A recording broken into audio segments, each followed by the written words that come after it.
Join me at the Nunnery Lakes where we're going to catch a few more pretty fish like this, hopefully. I done the night last night and had two just into dark, so I had this one just before the cameras arrived today. I'm playing about with the new crank hooks today. I've not actually tried them till now, and all the results are looking good. So we'll get this one back and see if we can catch a few more for you.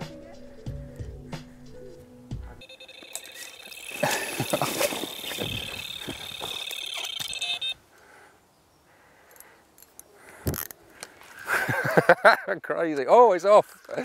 It's off. Oh, now he's back on. Pinged off or something.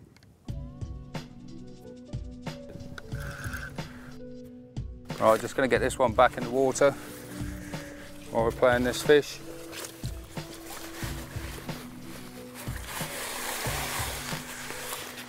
Try and get his nose out there, look. Just let him get a little bit of water.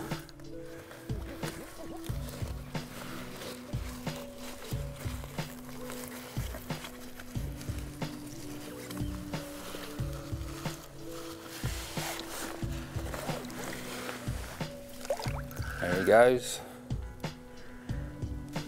This is fish number 5 on the new crank hooks. It's always a little bit nerve-wracking is the wrong word, but you know, trying new products, trying new rigs. I've been carp fishing long enough now that you get kind of stuck in a groove. You're so confident in what you're doing that trying new things you're a little bit cynical about, you know, or a little bit skeptical, I suppose is the word, but I haven't lost a fish yet. Even had a nice big tench this morning and that was nailed.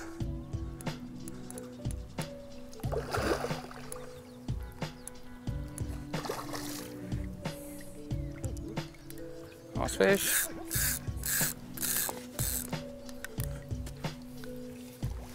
Next caught. Gotcha. We got him. Hey, chuffed with that, very chuffed. Here we have it then, number 2. The other one was a pretty little scaly mirror. And as you saw, the rod went roaring off for this, well, really long common, great fight.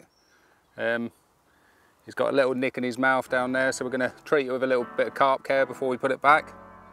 But I'm more than chuffed with this, so we'll get him sorted and see if we can get some more.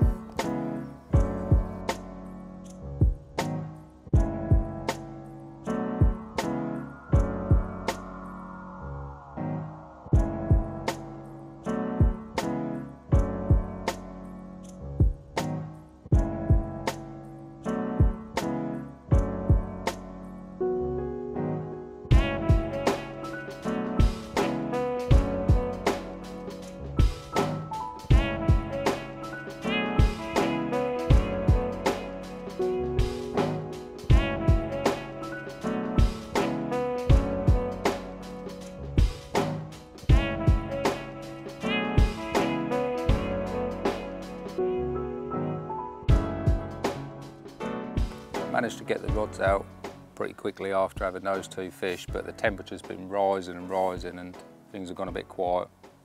A lad walked past a little while ago and said that they'd even seen the fish on the surface at the far end. I'm going to stick with what I'm doing now. I'm fishing in quite shallow water, so just while we wait for the next run, I thought it was going to rip off then. Just while we're waiting for the next run, I just thought I'd quickly run through the simple but effective rig that I'm using. So I've got the new crank hooks, and basically tied a Palomar knot onto the hook there, using a tag end to thread through to create the hair. Tie a little hair loop in the end there, a little bit of silicone onto the shank of the hook, and then just pull that through with a baiting needle. I always try and measure it so that the hook bait is just touching the bottom of the hook. And then, it's going to go in a minute, I'm sure it is.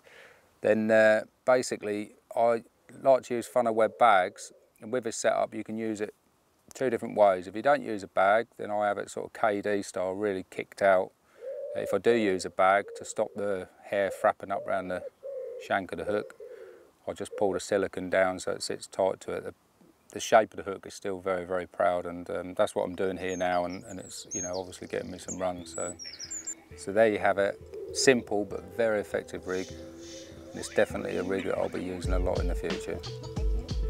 Right, that fish absolutely ripped off. I was getting loads and loads of bleeps just before it. Loads of bleeps, almost to the point of sometimes I get, not paranoid, but I was sort of starting to think whether there's something wrong with the rig or the rig's laying funny or something, and I was even contemplating a recast because the fish were definitely there. They'd moved in. There was that many bleeps and bits and bobs going on. But then all of a sudden it just ripped off. Come kiting round to the right. And the line got caught again briefly in that kelp that's off to the right there. But just had utmost faith in this quarter contour and just really hooped into it. And I just sort of create a bit of a seesaw emotion. Oh, it looks like quite a nice common. Yeah, I always do that with weed, a bit of a seesaw motion going on. Sort of give it quite a lot of jip, then just let the rod relax down a little bit, let the, you know, weed sort of go back to where it originally was, and then hoop into it again and just try and get that line cutting through whatever it is that it's hooked onto. I do love this short range fishing. I've always liked it. I love being in little intimate swims where you are getting little line bites and see the odd fish sticking its head out, and just love it.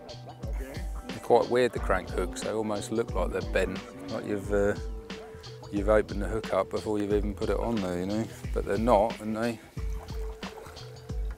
make the rig very, very grabby, you know. I've noticed that when I've been tying them. I've noticed it pricking my finger and getting caught in my fleece when I had it on this morning. It's definitely the offset point. Definitely grabs hold of stuff. Powerful common, this.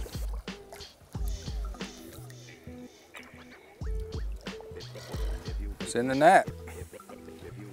More than chuff of that.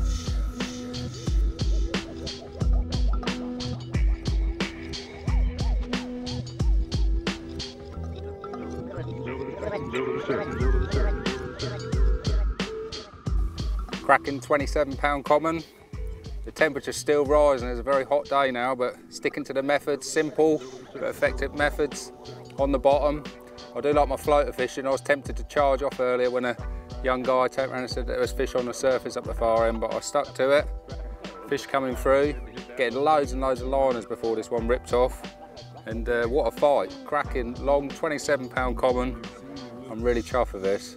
Had a fantastic 24 hours, plenty of fish, plenty of rest, plenty of lovely weather. And we'll get this one back. I think I'm going to slowly pack up, get home and get some brownie points, and you know, think about coming back.